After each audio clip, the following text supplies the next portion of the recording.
Alors, j'ouvre la discussion sur la deuxième partie de la réunion et je voudrais surtout pas que Franck soit frustré et ne puisse pas répondre à la première partie. Donc, si tu as envie, bien sûr, si les membres du panel ont envie d'évoquer des questions, y compris sur la première partie, je pense qu'on a du temps, on a cette chance d'avoir un petit peu de temps pour la discussion entre les membres du panel et aussi, bien sûr, avec les personnes de l'assistance. Donc, avant de demander d'abord à Cynthia et puis ensuite à Martien de clore cet après-midi. Donc, y a-t-il entre les membres du panel une question ou quelque chose que tu aurais voulu évoquer sur la précédente partie? N'hésite pas, Franck. Si tu m'incites, alors peut-être deux remarques, une plus technique et puis l'autre, je commencerai par celle-ci, plus politique. Quand on disait les politiques n'attendent pas le résultat ou prennent des décisions contre le résultat, je pense que de toute façon, voilà, il faut bien distinguer le temps de la décision et puis les motivations de la décision politique et du travail scientifique. Il ne faut pas que les scientifiques espèrent qu'un jour leurs travaux vont remplacer la décision politique. Simplement, non mais voilà, parce que ça on l'entend et nous on se le dit beaucoup évidemment à l'adresse. Oui, tiens, il faudrait que la décision soit prise rationnellement sur nos travaux. Ben non, ça marche pas comme ça, et ça marche pas comme ça non plus à l'étranger. Et on vante beaucoup, par exemple, les systèmes d'évaluation en Angleterre ou aux États-Unis. Vous prenez le système anglais, ils le changent tous les 2 ans, leur système de santé. Ils n'attendent pas d'avoir des belles évaluations bien bouclées et pluriannuelles. Personne ne fait ça. Simplement, il faut évidemment acculturer les politiques à ce qu'il y ait de l'évaluation et de la science autour d'eux, dans l'écosystème, pour que dans la durée, par moment, il y ait des décisions dont on puisse dire qu'elles sont plus rationnelles. Voilà. Et donc nous, je pense que, et franchement, on commence à y avoir beaucoup des travaux d'évaluation. Et voilà, il y a 10 ans, il n'y aurait pas eu tout ça. Il y a 10 ans, on aurait parlé des réseaux sur lesquels on n'aurait rien eu du tout. On commence, il y a eu tout. Marine, évidemment, est une précurseur. Elle a mené pas mal de travaux d'évaluation à la DSS, mais il commence à y avoir beaucoup, là, sur PAERPA, par exemple, puisque nous, on pilote avec l'IRDES l'évaluation PAERPA, le projet pour les personnes âgées en risque de perte d'autonomie. Il y a une vraie évaluation, à la fois quali, quanti, avec des moyens. Ça devient petit à petit une forme d'habitude quand même, de se dire quand il y a des grosses expérimentations ou des grosses nouveautés, il faut les évaluer. Ça, c'était le premier point. Puis alors, le deuxième point sur la randomisation ou pas, on voit que c'est en dehors des aspects ensuite. Comment on convainc les gens et les acteurs qu'on peut faire de la randomisation. Mais on voit bien que la randomisation, ça marche si on peut dire on a tel dispositif ou tel autre. Quand on agit sur une transformation de l'offre de soins, c'est un peu difficile d'aller dire aux professionnels, alors pour tel patient, vous allez faire un truc nouveau, et puis pour tel autre patient, vous allez garder le système ancien. Par exemple, pour tel patient, vous allez utiliser une nouvelle plateforme des maths, et puis tel autre, non, parce que lui, il n'est pas dans l'expérimentation. Et donc, évidemment, en dehors même des aspects éthiques, les aspects tout simplement pratiques vis-à-vis des professionnels de santé nous conduisent à travailler par grappe, d'une certaine façon. Et évidemment, après, ça renvoie à la difficulté des groupes témoins. Et moi, il me semble quand même que les données médico-administratives exhaustives permettent de multiplier la possibilité d'aller regarder, faire des groupes témoins en dehors des zones d'expérimentation. Mais évidemment, on n'a pas tout dans ces données. Et puis, il y a tout l'impact de l'organisation très locale de l'offre de soins qui fait que tous nos travaux resteront toujours fragiles. Cette invitation à l'humilité, je pense, est partagée par beaucoup des économistes qui sont dans la salle et qui sont convaincus que les économistes ne font pas la décision, ils essayent de l'éclairer dans la mesure du possible, mais je pense que c'est toujours très utile de le rappeler. Alors j'ouvre un petit peu plus largement la discussion. Florence. Moi, j'avais une question ou une remarque par rapport aux bases de données administratives. C'est vrai qu'elles ont l'avantage d'exister et d'être utilisées, d'être moins coûteuses que les enquêtes. Et surtout d'être exhaustive. C'est-à-dire que, à ma connaissance, personne ne sait qu'il appartient à l'échantillon démographique permanent. On ne lui a pas demandé son avis, etc. Et donc, on a a priori une représentativité, au moins, dans le cas du SNIRAM, parmi les assurés sociaux. Et donc, du coup, j'étais étonnée parce que dans Constance, tu nous as dit qu'effectivement, dans le protocole, il y avait une acceptation de participer aux examens de santé, à remplir les questionnaires, ce qui est parfaitement normal, mais aussi de donner accès aux données administratives. Alors, du coup, je me posais la question de est-ce que c'était nécessaire ou est-ce que c'est quelque chose que vous aviez voulu rajouter? Parce qu'on aurait pu avoir un tirage, j'allais dire, dans un échantillon administratif et puis juste collecter en plus des données pour ceux qui voulaient bien nous donner leurs données de santé et de questionnaires. Alors, Constance, c'est une base de données qui est faite de novo. On va apparier des données d'examen de santé à des données personnelles, en plus de données de consommation de soins. Donc la CNIL a pensé effectivement qu'il fallait un consentement. Oui. Oui, non, mais un consentement sur la partie examen de santé. Non, mais non, coup, non, sur la partie. Non, sur la partie base de données, ils nous ont demandé de bien séparer les données de prescription du DCIR, qu'on en a parlé tout à l'heure, et des données du PMSI. Et alors, du coup, la question en rebond est de l'intérêt d'avoir ou pas d'autres enquêtes à côté.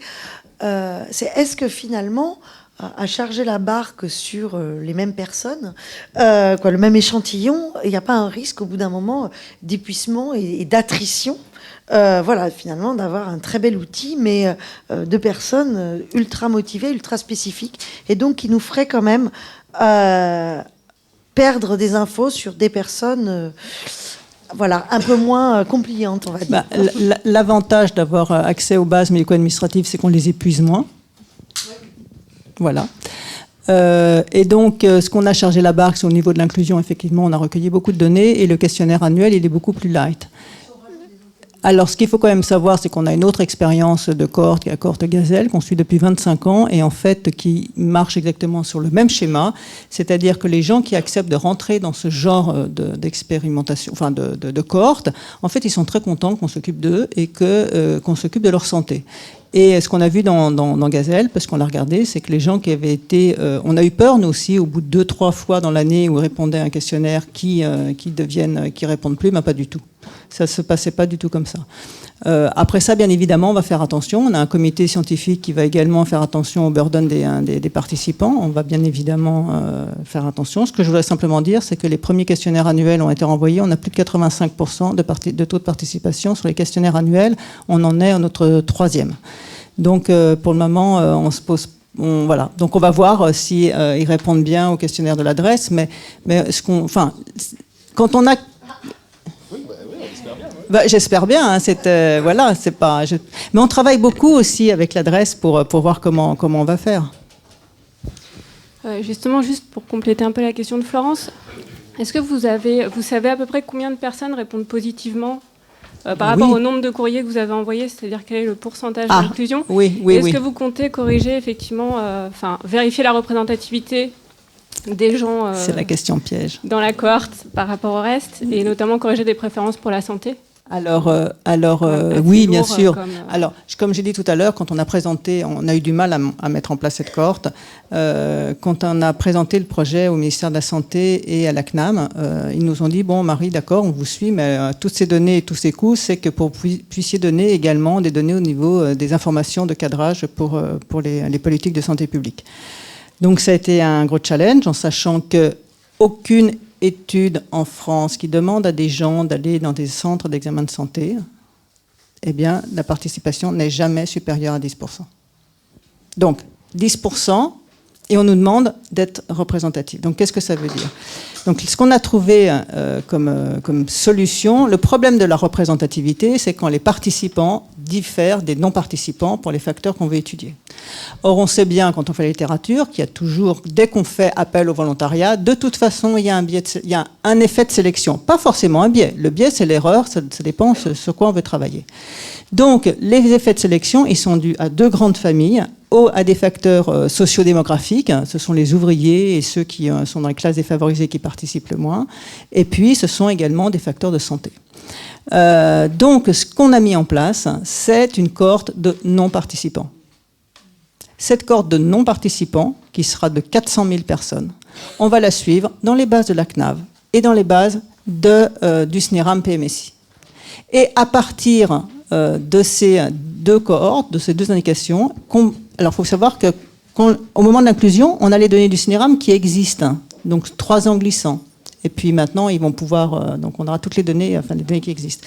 Donc on pourra, à partir de modèles de prédiction de la participation qui sont un peu compliqué, certes, on pourra repondérer la cohorte sur des données, enfin, sur des choses qui n'ont encore jamais été faites en France, c'est-à-dire de prendre à la fois dans les pondérations d'études nationales, à la fois des données de santé et des données, par exemple, des données de caractérisation sociale, mais également des données de salaire, par exemple, dont on sait qu'ils sont participants. Donc, c'est une façon. Donc, je voudrais quand même dire qu'on est passé devant le comité du label et qu'on a reçu le label d'intérêt général et de qualité statistique pour cette méthode, bien que quand on est allé voir les gens de l'INSEE, on a dit 10% de participation, nous normalement c'est nos taux de refus dans les enquêtes, donc il va falloir être solide dans votre argumentation. Et on est arrivé, voilà, parce qu'il n'y a pas d'autre, si on travaille bien et si on arrive donc on a déjà regardé ce que ça faisait sur le pilote, effectivement les données de repondération repondèrent, on a l'impression bien les données de prévalence.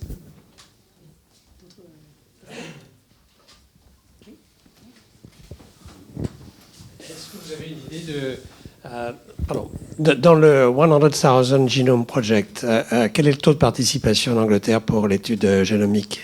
Alors, moi je connais le taux de participation dans UK Biobank, qui est vraiment pour nous ce qui se passe de mieux, enfin qui ressemble vraiment à ce qu'on fait en tant que...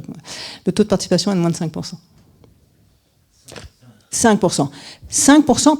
Et franchement, à chaque fois qu'on demande à des gens de se déplacer, et on est obligé pour Constance, parce qu'on veut des données mesurées, on veut des fonctions.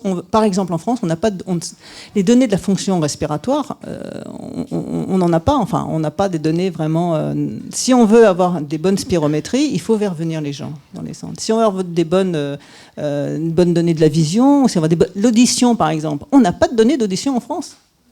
Dans Constance, on va faire une audition dans des cabines avec des casques de 5 en 5, comme on fait normalement, qui sont des données. Donc, si on veut avoir des données un petit peu représentatives, qui disent un petit peu ce qui se fait, des données de cadrage un petit peu, il faut essayer de faire au mieux au niveau des effets de sélection. Et nous, c'est ce qu'on a trouvé.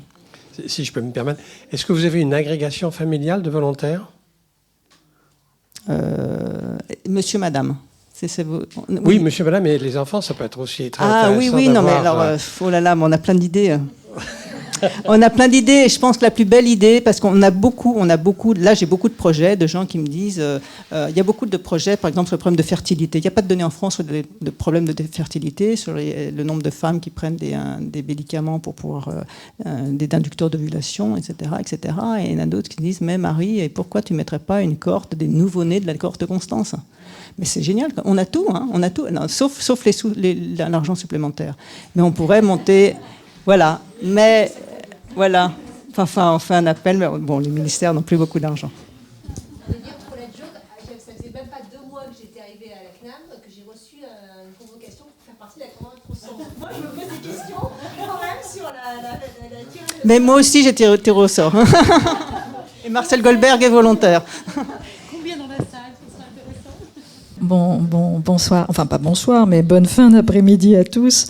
Moi, mon propos va être effectivement, donc je suis Cynthia Fleury et je suis titulaire d'une chaire qui est en train de se mettre en place à l'Hôtel-Dieu, une chaire de philosophie à l'hôpital à destination des médecins, au travers notamment de la formation initiale et continue avec Paris 5, mais également et surtout à l'intention des patients et à l'intention des infirmiers, à l'intention du personnel soignant, à l'intention des citoyens qui soit se sentent malades, soit se sentent en bonne santé. Bon, et je vous expliquerai ça une autre fois sur les enjeux plus spécifiques de la chaire. Les enjeux éthiques, je voulais reprendre, avant d'avoir un propos qui peut-être pour vous sera trop général, mais qui renvoie aussi à la question des enjeux éthiques des données sensibles numérisées, donc et aussi celle des données génétiques qui sont encore plus peut-être ou pas problématiques. Revenir sur la question de la légitimité du tirage au sort, juste pour répondre. J'ai immédiatement pensé à cette phrase qui n'est pas une tautologie d'Aristote, à savoir l'égalité se pratique entre égaux. On a l'impression qu'il dit la même chose, mais non. C'est-à-dire que précisément, tout le problème, c'est la symétrie de départ. Par exemple, entre un médecin et un patient, il y en a un des deux qui est là parce qu'il le veut bien, et l'autre qui est là parce qu'il ne le veut pas. Et ça crée une asymétrie inaugurale qui, éthiquement, est à intégrer. Je veux dire par là que, de fait, lorsqu'on choisit les gens, pour qu'il n'y ait pas un sentiment de double peine ou de discrimination ou d'insuffisance éthique, c'est important de se rappeler ça. Après, effectivement, il y a des manières de contourner la chose, et Martin Hirsch tout à l'heure l'a dit, même si c'est pas une volonté de contourner, c'est-à-dire que oui, la pédagogie sur le fait de participer à un exercice qui serait lié au bien commun, etc. Mais en dernière instance, vous avez, si vous voulez, des conflits de légitimité forts, quand on parlait tout à l'heure du politique, c'est-à-dire que le point de vue du chercheur, sous-entendu, il y a une légitimité supérieure qui est celle de l'objectivité et qui donc a besoin du tirage au sort, etc. Ce n'est pas, en dernière instance, la légitimité du représentant politique de la souveraineté démocratique. Donc, si vous voulez, qu'il lui-même considère qu'il y a un conflit de légitimité et qu'il prenne en compte une légitimité autre qui effectivement ne sera pas, en dernière instance, scientifique, mais plus directement efficiente, parce que venant aider tel ou tel malade qui en a davantage besoin, par exemple, et hors de toute problématique électoraliste, parce qu'il y a bien sûr ça, mais il n'y a pas, je veux dire, il y a un conflit de légitimité qui est bien plus important que simplement le calendrier électoral, et en dernière instance, les scientifiques ne sont pas des représentants de la nation, ou alors demain, si vous voulez, on ira élire mais c'est pas une bonne chose, donc on est tout à fait d'accord. Donc sur cette question de l'acculturation scientifique du politique, je pense que c'est là-dessus qu'il faut miser et non pas sur le fait de désavouer une non-confiscation de la décision démocratique. Bon, ça c'était un point de départ. Sur quelques données rapides, parce que je me suis retrouvée quand même dans pas mal des points qui ont été donnés. D'abord, il y a des règles précises qui sont toujours valables sur la protection des données personnelles et donc des données liées à la santé et numérisées. Et c'est la CNIL, c'est 78.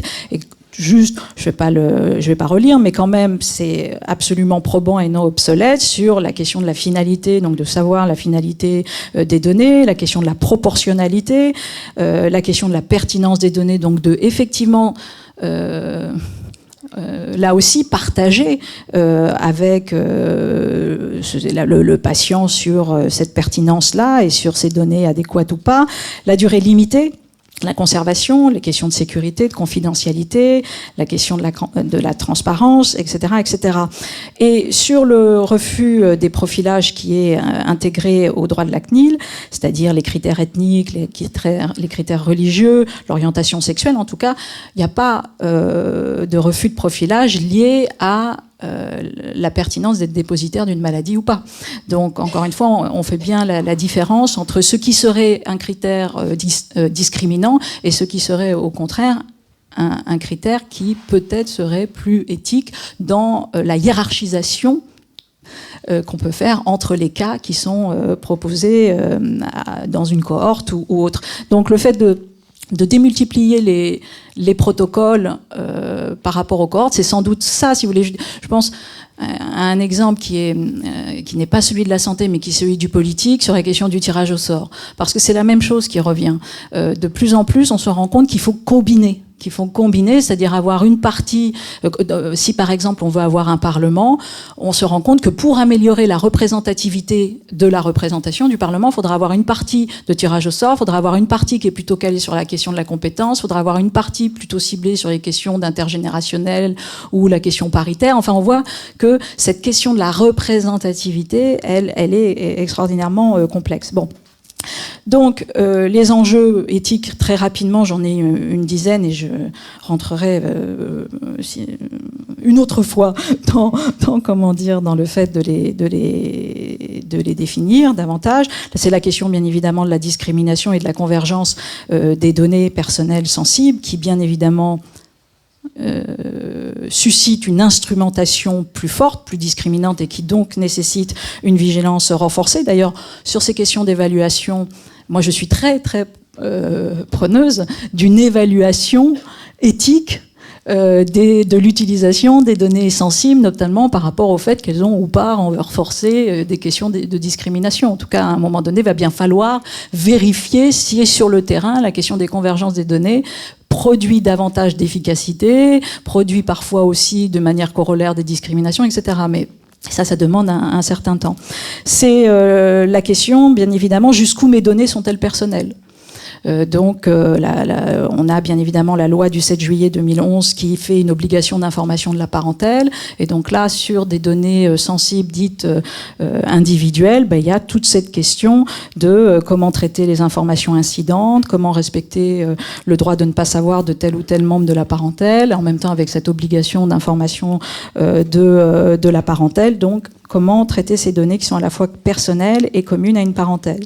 Il y a un troisième point important au niveau éthique, c'est la question du consentement. On l'a dit tout à l'heure, à quoi on consent lorsque l'on délivre telle ou telle donnée. Et là, on va, en tout cas le mouvement éthique aujourd'hui est plutôt d'aller non pas vers on ne les informe pas comme ça, c'est mieux parce que ils ne seront pas blessés. Vous êtes un comment dire non, pas vous, mais je veux dire c'est un point de vue qui a été défendu philosophiquement d'ailleurs d'une certaine manière.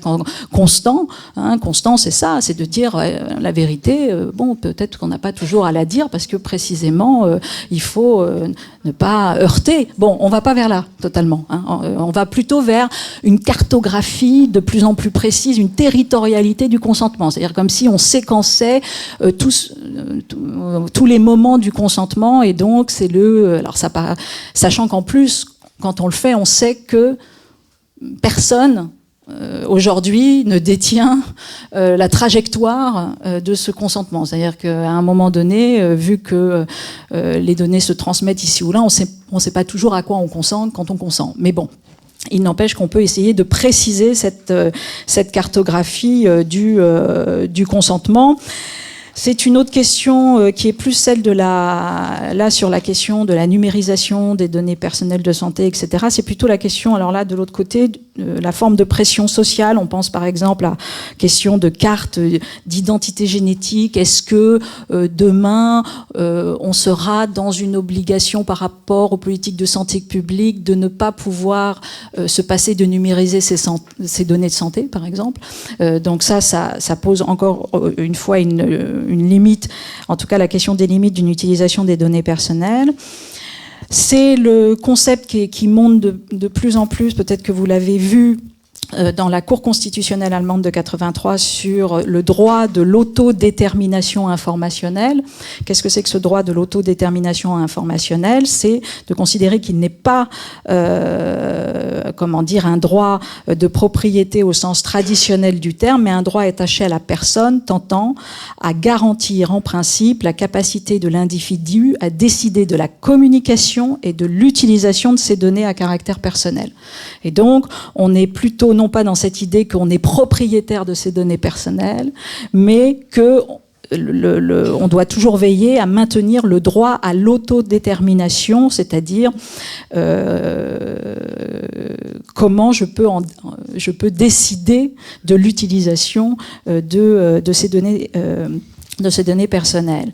C'est aussi la nécessité peut-être demain d'organiser un droit d'alerte en matière de protection des données sur le principe de la loi du 6 décembre 2013 ou encore la création d'une action collective en matière de protection des données personnelles. En tout cas, on a de plus en plus des volontés de travailler sur ce continuum, si vous voulez, pas simplement de créer là aussi plus d'acculturation citoyenne sur ces données, parce que c'est pas sûr que nous comprenons toujours, du côté en tout cas des citoyens, l'ampleur du changement d'échelle que provoque le big data.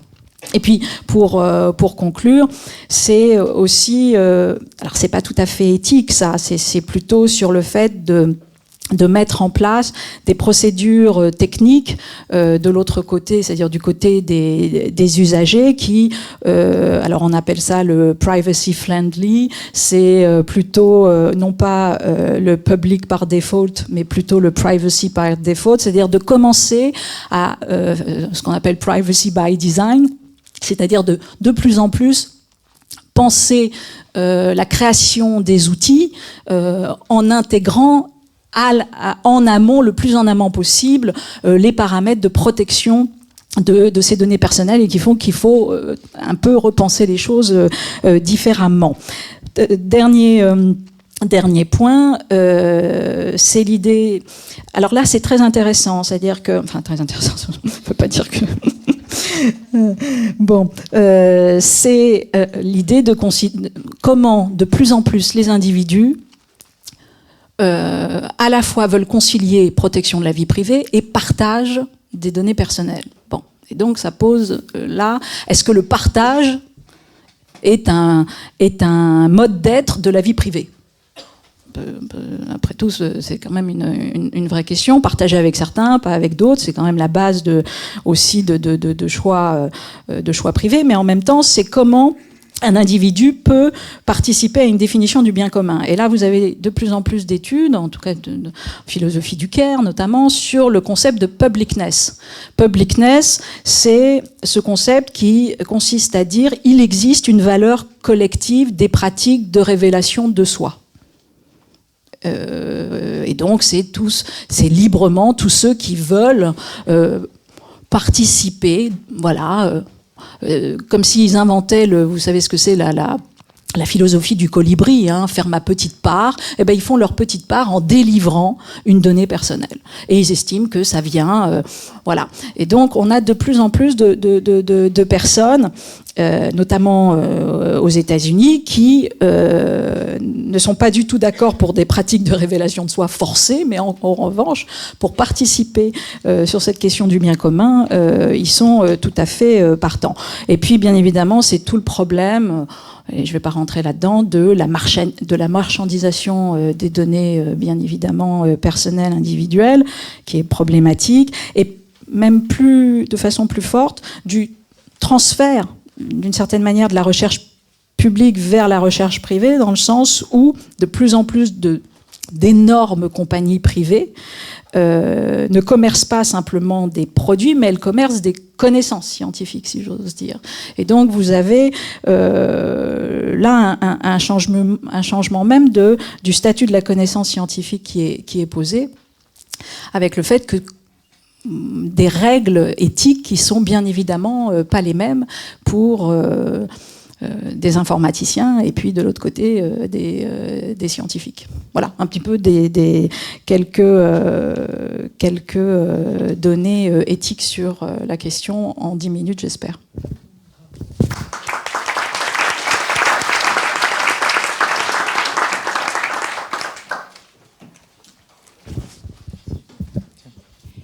Merci beaucoup, Cynthia, pour ce passionnant exposé et puis le plaisir d'être bientôt voisine, je crois, et donc de pouvoir travailler ensemble. Donc aujourd'hui, on a eu essentiellement des présentations économiques, mais je pense que c'est important aussi d'avoir ce regard d'autres disciplines qui soient portées sur les mêmes sujets que nous et avec lesquels nous travaillons. Donc je pense que c'est en tout cas ce qui caractérisait cette dernière table ronde, qui était non seulement bien sûr dans la vraie vie et les difficultés qu'on rencontre, mais aussi la façon dont plusieurs disciplines portent finalement des regards tout à fait complémentaires sur les mêmes objets. Et donc avec ces paroles, je voudrais demander à Martin de conclure cette journée. Je voudrais remercier... moi, j'ai passé une après-midi passionnante. Je me suis accordé une demi-RTT pour pouvoir assister à tout le séminaire et elle n'était pas volée, j'ai l'impression. Je voudrais d'abord remercier les membres du conseil scientifique de la chaire qui sont venus, qui ont traversé... la Manche, l'Atlantique, les Alpes, beaucoup de frontières pour venir fidèlement, comme ils étaient venus l'année dernière, et qui, entre deux séminaires du Conseil scientifique, participent extrêmement activement aux travaux, et on en est très reconnaissant, y compris à son président, même si lui, il ne traverse que la rue pour venir ici, mais qui est le seul Français du Conseil scientifique, mais qui s'implique aussi beaucoup, et merci donc aussi à Pierre Corvol.